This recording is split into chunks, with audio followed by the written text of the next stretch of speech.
that the soul in the body of a person doesn't die.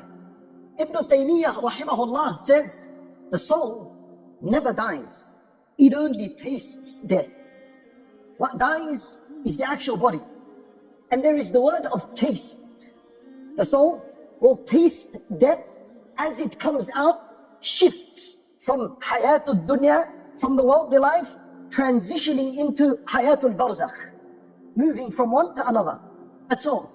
Otherwise you and your mind and your thought and your ability to sense what's around remains with a person.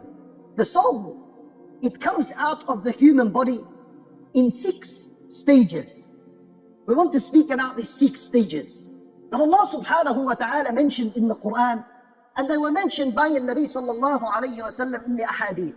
Number 1, when the soul or when a person is going to die, Allah subhanahu wa ta'ala sends the angels that are responsible to take this individual's soul.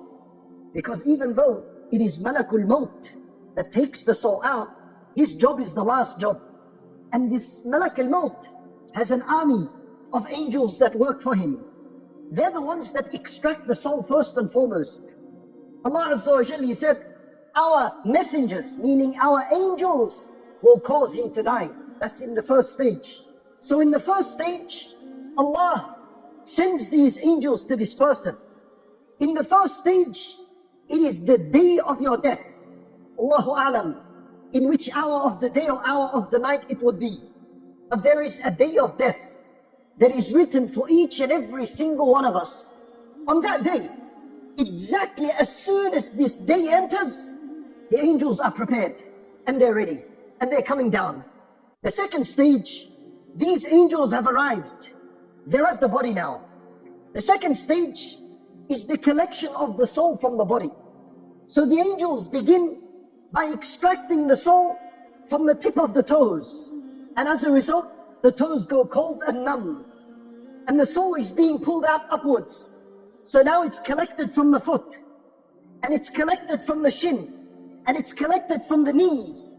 And a person begins to feel coldness and numbness in his feet. And it rises until it reaches the hips, until it reaches his abdominal area. It comes out from the tips of his fingers until it reaches his arm, his hand. It goes all the way. This is the angel's job. They begin to extract and prepare this soul to come out.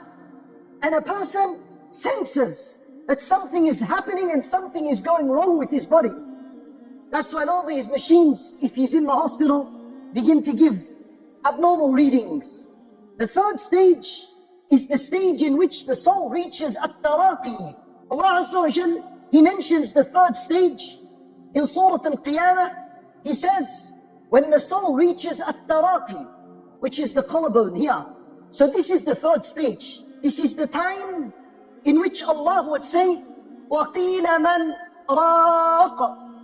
Those around him would say, where's the raqi? Where's the doctor? Where's the nurse? وَظَنَّ أَنَّهُ الْفِرَاقِ. And the person that is laying there knows certainly this is the moment of departure. The fourth stage.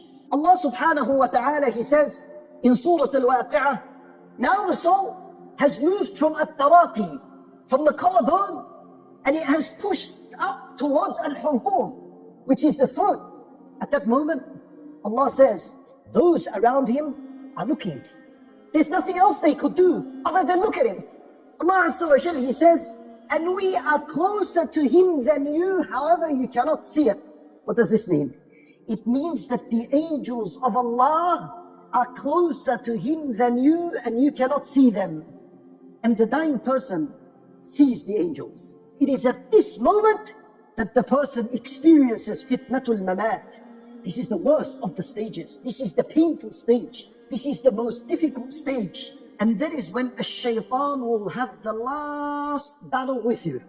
He will use all his energy he has and all his skill to cause you to doubt Allah and His Messenger and Islam. The fifth stage, and this is now the extraction of the soul. And this is the job of Malakul Maut, the big boss. This is his job now.